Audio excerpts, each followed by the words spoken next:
Okay, so on with the build. Revell's 148 Lockheed PV1 Ventura.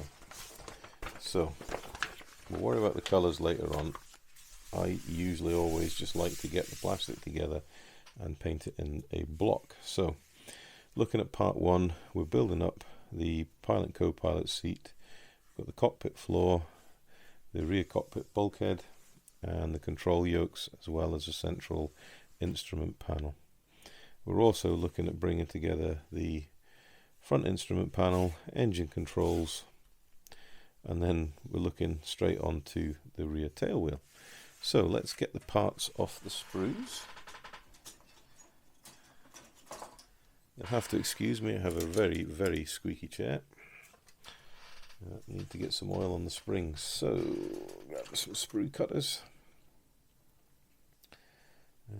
We need the other sprue, so we've got some of the pilot seats here, and then we have the rest of the stuff we need here. So cockpit floor,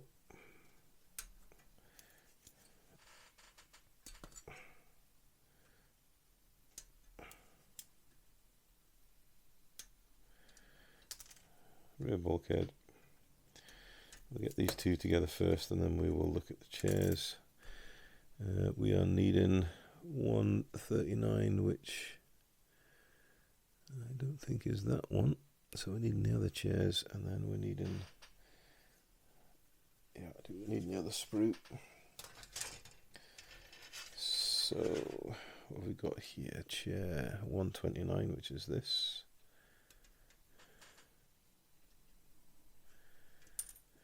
And we need number 8. Should be that one. And then we're needing these here.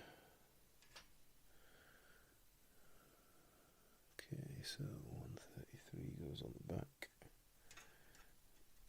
and 133 goes on the front. If I leave them like that, we'll remember. And then we're needing these two side pieces here, which we'll get off in a minute. Right. So let me grab a sharp scalpel. Get on and clean up some of these parts.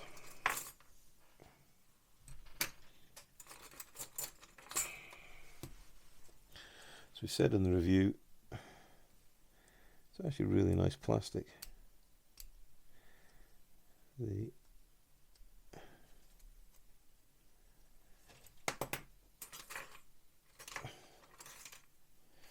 Right, what I have gone back to using is metal files. A good sharp set of mini files tends to clean up the plastic really rather nicely. And because they are metal, then you've got a true square edge on them as well. So we'll get the floor and we'll glue these two bits together, because everything will work around this.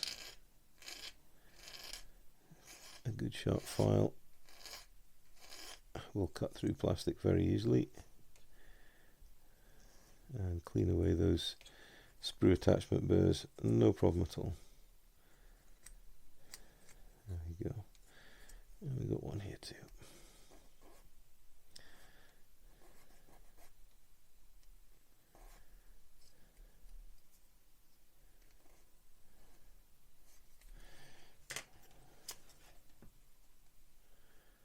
Right, so that just clicks in there, and that is a beautiful positive fit. Now, a trick I tend to use is we'll get half a fuselage half, and it's usually the right hand side, but it's probably because I'm right handed. So we'll take that off. Now the sprue attachment points for this are quite sizable, so I cut it off a piece away from the actual fuselage, so that way then I can get the side cutters in close at hand to nip it off, leaving a small part, and I'll leave that on there, which will then be sorted out when we sand down the center seam. That way it reduces the possibility of damaging the fuselage half. There we go, nice. Right, so If we want to align this to make sure it gets the right alignment, then what you can do is set it in the fuselage half and make sure the alignment tabs all line up. And when we're happy with it, we can commit to glue, and then we can always put it back in once it's glued or once the glue's drying. Right, get my old Tamiya extra thin, and we'll just brush the back of the part, and we'll brush the underneath and let that flow. And we'll give it a quick push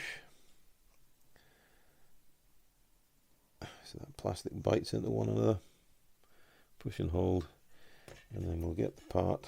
There's no risk of it sticking to the fuselage half.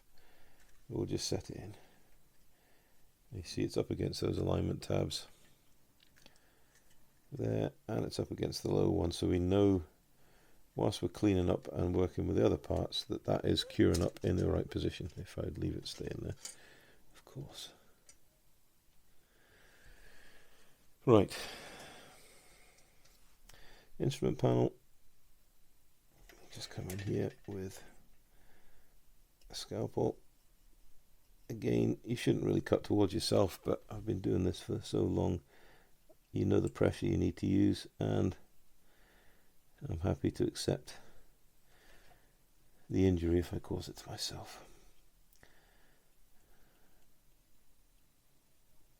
It's very quick and easy plastic to clean up. You can always do the scraping action. It's just as good, especially if you think there's a little bit of flash. Just scrape the blade along and it'll peel it off nicely. And sometimes scraping is actually a more effective way of cleaning a part up than sanding. It's quicker, easier, less fuss. So make sure we've got all the sprue attachment points. Make sure we're happy with everything the way it is. We'll set that part aside.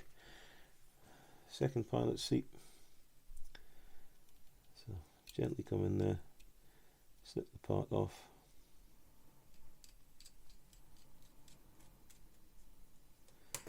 You need a bit of file in there.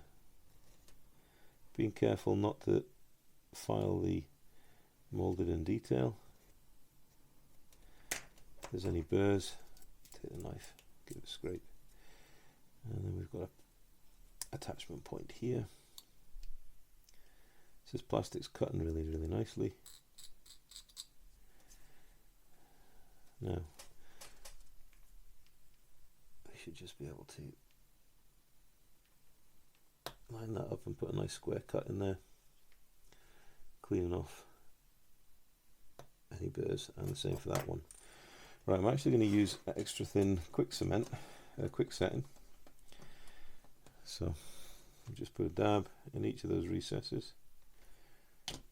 Grab me a pair of tweezers, my chunky set. So smart narrow one goes in there, and the larger one just slots in there.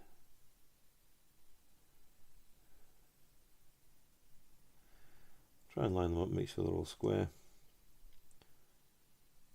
That's not going to work, is it?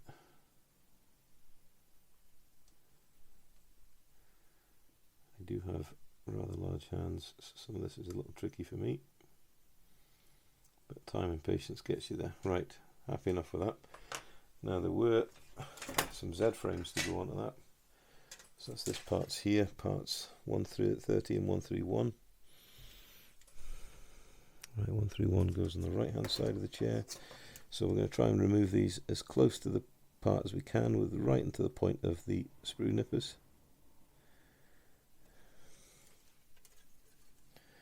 And that should avoid cleanup, but what we can do is, if there is any cleanup, we'll glue the part all together, let the glue cure, and then once it's a whole part, it's together in the cockpit, we can then go back in and clean it up. Now that second part did ping away a little bit, and there it's over there. Right, so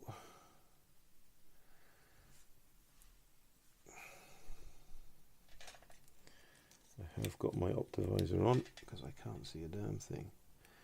So the straight leg to the front,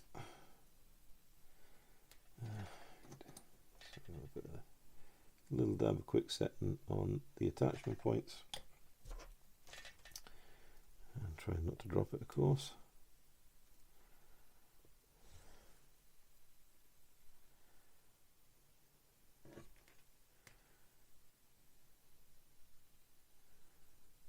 That's not going to go. We get it on the chair first. It'll grip, and then we can maneuver it with the tweezers onto the leg stanchions. Might need a bit of gentle persuasion, and then when it's in position, gently touch with glue, and there we go. You can see it's holding together nicely. So same for the second side. The second side should be easier. So one touch of glue there, retrieve the part,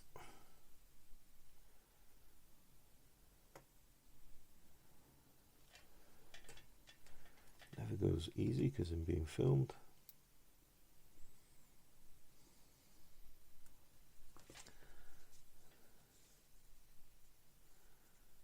Right, there's the part, set it on, glue gets a grip, and then we can line it up. It lines up perfectly. Go in, touch it in and gently squeeze it together. Lovely. Okay, so we have got that chair done. We've got that chair done, and we've got the two yokes to remove. So where are the yokes? Are here. So here's the yokes. Again, what I would tend to do is cut this piece off first and make sure it's well clear of the sprue, so there's room for the rest of the part to flex as we're cutting it. It's quite dainty part, so you're not going to get this off, so they are going to have it off cleanly, so we're going to have to do a little bit of clean up, but we can afford to go quite close to the part. There you go, you see how that's starting to flex because it's catching up on the sprue, so we need to just stop, reposition and go back in for the cut. And there, so the part rotates up before it gives way. Now these ones we're going to have to clean up beforehand and with the scalpel, so just gently go in there and gently sculpt away the sprue attachment point. Bottom's pretty clean, and the same for this one.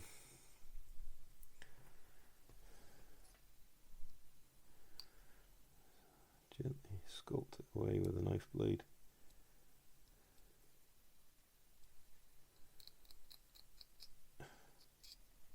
And there's absolutely no burring marks on it. It's really, really clean mould. Okay, this will be coming on to being set up now. So we need this chair to go in here. It should just fit nicely if everything lines up properly.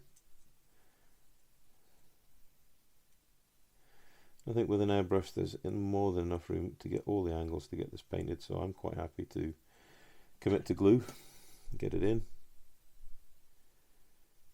Just a little dot under each leg. Gentle push down so it locates properly, and it's in. The back leg. And then we've got this chair here, which if we look at the instructions goes here on that corner part there. Does it? Surely not. That can't be right.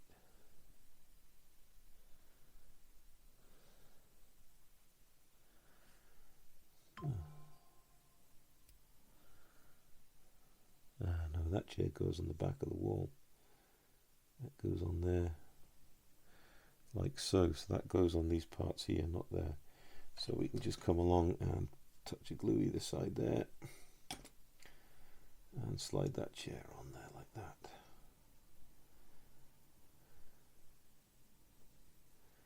It will stick, it'll just take a moment to bond.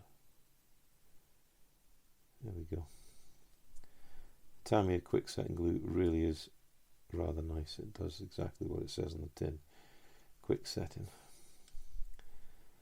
And then finally this panel here goes this way and it sits in there like so. So we can just put that in with the tweezers. So if we put a drop of glue here, capillary action will take it down that location strip, and then we can sight that in there. If you really were wanting to do a good job on this, you would potentially look to paint this up before you sight it in, because it's got quite a nice little bit of detail on it. However, I'm confident I'll be able to paint most of that to a reasonable standard in position. Right, control yokes. So it's pretty obvious how they go. So from the outside in, so we'll paint there and there with glue, making sure we get them the right way around, and then we set them in.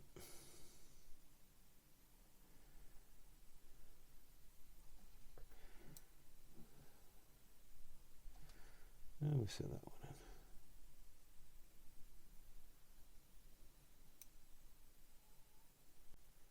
in. Right.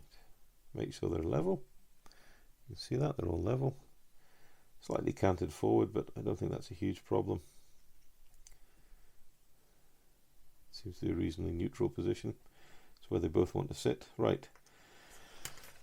That cockpit came together very quickly. Right, we've got the instrument panel and engine controls are the next parts. So nip that one. We'll just take that off there. And we'll nip this one here.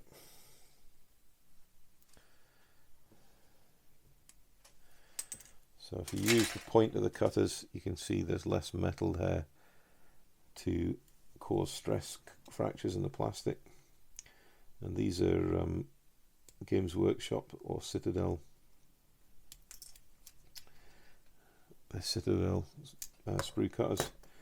Had them for years. They're not cheap, but I think when I bought them for about £20 UK, probably about 7 or 8 years ago, and they're still going strong now. I do have a brand new pair that my son got me for Christmas or a birthday one year, and I haven't needed to use them yet, but I'm quite happy to have them as stand-ins. So we want to make sure we get this cleaned up nicely, make sure it's a good fit in the fuselage. We do have here a little bit of a seam line. That's easily sorted out with a file. Nice steady strokes on the cut and face, and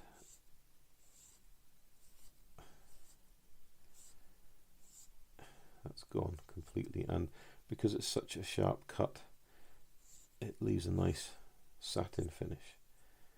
So the other way of doing it is take the scalpel, support the blade so you don't get vibration, and again same way, one direction, just scrape nice and gently, let the blade work. You're not trying to gouge anything out, all you're doing is burnishing away the center part and line. That's come quite nice. Blow away any dust, and that part can be glued on. Now here's the big quandary: do we glue this on now and chance doing all the details in the cockpit, or do we do it separate? I'm willing to be a bit risky, and I'm going to do it now, because I think I can paint this and get the decals on without it causing a problem. However, and this is the first compromise, I don't know, can I? I don't think I can do that whilst it's there, so I'm going to leave that off there now. So there is the cockpit, and it's actually quite nice. How much of it we're going to see, I don't know. But as cockpit goes, that's for a 1/48 scale aircraft. I like that. It's really nice.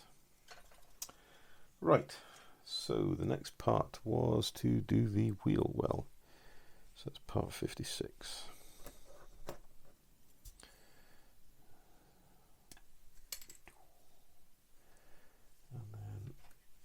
have to go and find the undercarriage. So what I'm going to do is, I don't want to bore you to death. I'm going to, I'm just going to let that dry. I'm going to get the wheel well in the fuselage, and I'm going to look at getting the bomb bay constructed, because I think we can get the bomb bay glued into half of the fuselage, and then we'll come back. So yeah, give me a couple of minutes. I'll get the wheel bay sorted, because it's quite self-explanatory, and then we'll look at bringing the bomb bay together.